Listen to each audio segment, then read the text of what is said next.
Assalamualaikum guys, selamat datang ke SRTV. Berakhirlah sudah keputusan perlawanan semalam PSM Makassar menentang Sabah FC dan kita membelasah PSM Makassar di Stadium Bali guys sebanyak 5 gol berbalas kosong guys. Liga Petani kata orang, tapi inilah kemampuan Liga Petani.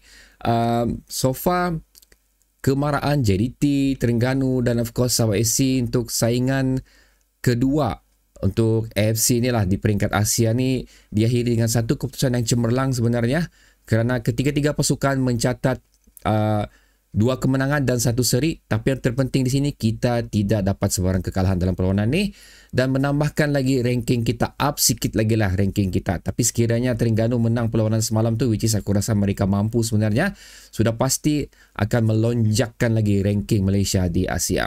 Tapi itu lain cerita lah. Sekarang kita mau bercerita mengenai Sabah FC guys, tentang apa yang telah dilakukan mereka di Bali.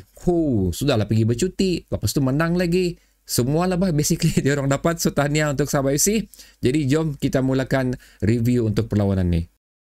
Pada separuh masa pertama guys, ini adalah statistik yang terjadi pada separuh masa tersebut, di mana kalau kamu tengok perlawanan ball position agak seimbang sebenarnya 50-50 di antara kedua pasukan.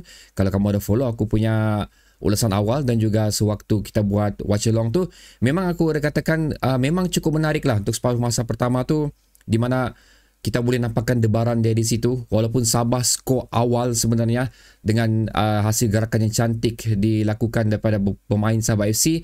Lepas tu hantaran lintang daripada Sadil dan disempurnakan dengan begitu cantik daripada Darren Lock guys, membuatkan kita mendahului perlawanan itu dengan cukup cemerlang. Tapi walau macam mana pun, perlawanan seperti mana statistik yang aku share tadi agak seimbang, di mana kedua-dua pasukan saling melakukan serangan. Walau macam mana pun, serangan yang dilakukan oleh PSM Makassar tidaklah setajam ataupun se-dangerous seperti mana Sabah lakukan.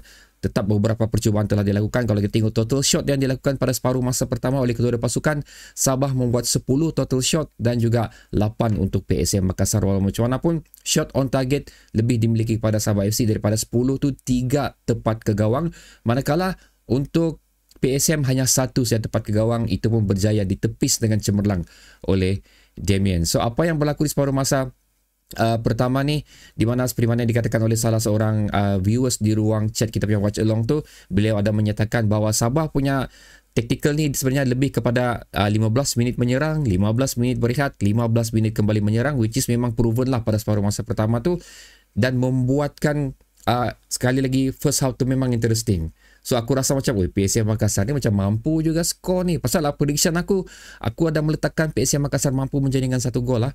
Dan itu hampir terbukti pada separuh masa pertama. Walau macam mana pun, again, tuah kita pada separuh masa pertama tu memang milik kita sebenarnya, kerana kita lebih menyempurnakan peluang yang terhidang di hadapan mata kita.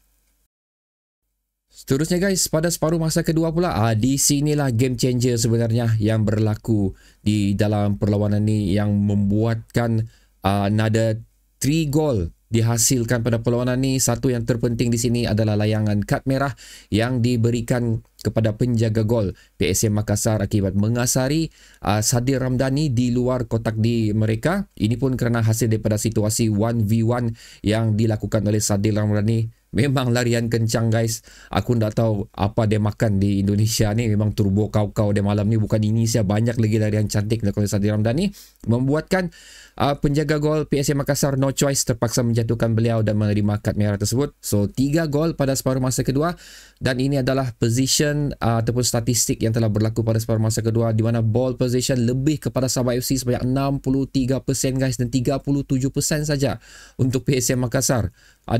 Memang banyak, dan di mana kita sebenarnya hampir mampu untuk menjaringkan lebih daripada 5 gol. Ramai yang mengatakan sepatutnya perlawanan ini berakhir dengan 7 gol, di mana salah satu percubaan yang dilakukan oleh Roman Makado dikatakan offside. Begitu juga dengan kalau aku tidak silap Gabriel dikatakan offside juga. Tapi kalau kita tengok sebenarnya macam tidak. Tapi apapun, tetap berpuas hati dengan 5 gol yang telah dijadikan oleh Sabah FC lah. So antara benda yang menarik lagi ialah total shot yang telah dilakukan pada separuh masa kedua ada sebanyak 9 gol.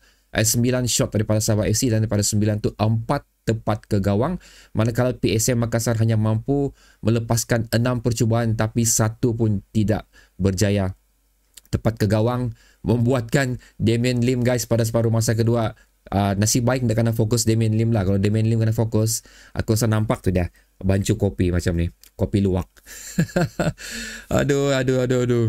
So memang it's a total domination lah untuk Sabah FC, especially untuk separuh masa kedua setelah PSM Makassar bermain 10 orang. Dan aku berpuas hati dengan apa yang ditampilkan pada perlawanan ni, kerana aku mengatakan pada aku punya prediction 50-50 untuk kedua pasukan, memandangkan aku tidak tahu siapa PSM Makassar ni, tapi kita tahu mereka dilanda masalah ni, dan mungkin ini adalah merupakan salah satu punca kenapa mereka beraksi sedemikian lah. Walau macam mana pun pada separuh masa kedua tu sebenarnya PSM Makassar lebih kurang telah membuat 3 perubahan dengan memasukkan 1 pemain daripada Jepun mereka yang merupakan penjaring terbanyak mereka, tapi tidak dapat melakukan apa-apa. Instead, sewaktu bermulanya separuh masa kedua tu, Sabah terus saja menjaringkan gol, tidak payah tunggu lama-lama. Sekali lagi Sadil membuat pecutan buat hantaran dan disempurnakan oleh Darren Lock. Dan seterusnya gol dijaringkan oleh 2 Darren Lock, 1 Gabriel, 1 Stu dan 1 Farhan. Tetapun juga Farhan sebenarnya. So itu nasib Farhan lah. So ya, itu statistik untuk separuh masa kedua, dan full time sebenarnya memang dimiliki oleh Sabah FC kau-kau lah. Dan selepas ni aku akan share dengan kamu pula, ini benda menarik, aku akan share dengan kamu pula rating yang dilakukan oleh SofaScore untuk pemain-pemain yang berada di padang sewaktu perlawanan semalam lah. Okay guys, ini adalah rating yang dilakukan oleh SofaScore sendiri, bukan aku yang buat. Aku harap aku boleh mampu untuk buat benda ni, tapi aku tahu ianya bukan senang.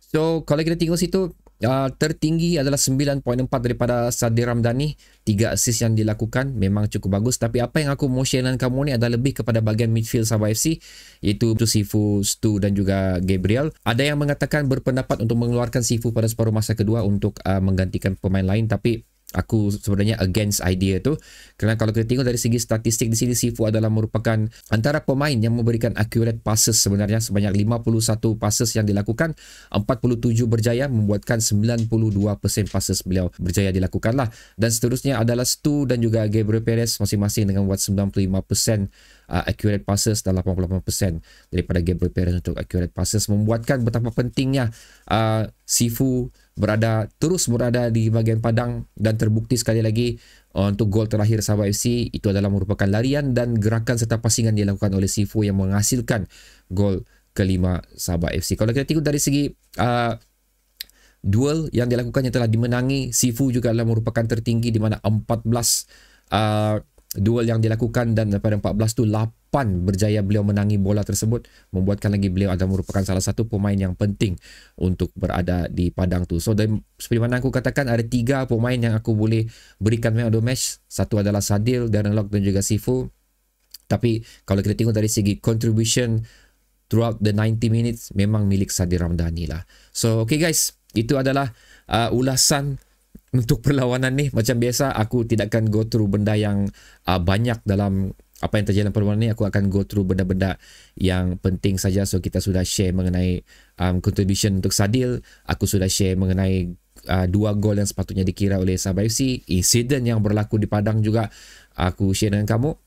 So sekarang kita berada di teratas grup H sekarang ni, hasil daripada kekalahan Haipong. Good job untuk Hugang sebenarnya, kerana berjaya menyekat kemarahan Haipong di stadium mereka sendiri dan membantu kita untuk mendahului grup H ni. Itu yang paling penting. So next match terusnya guys adalah pada 25 hari bulan, kalau aku tak silap, lama lagi. Dan ini adalah another away match untuk Sabah FC menentang Haipong pula di Vietnam. So itu kita akan keluarkan lah video untuk perlawanan tu pula. So kita berjumpa lagi di video seterusnya guys. Tahniah untuk kita semua. Alhamdulillah, good job untuk Sabah FC. Assalamualaikum dan berjumpa lagi di video seterusnya. Oh ya, jangan lupa letaklah komen kamu di ruang komentar di bawah. Bye.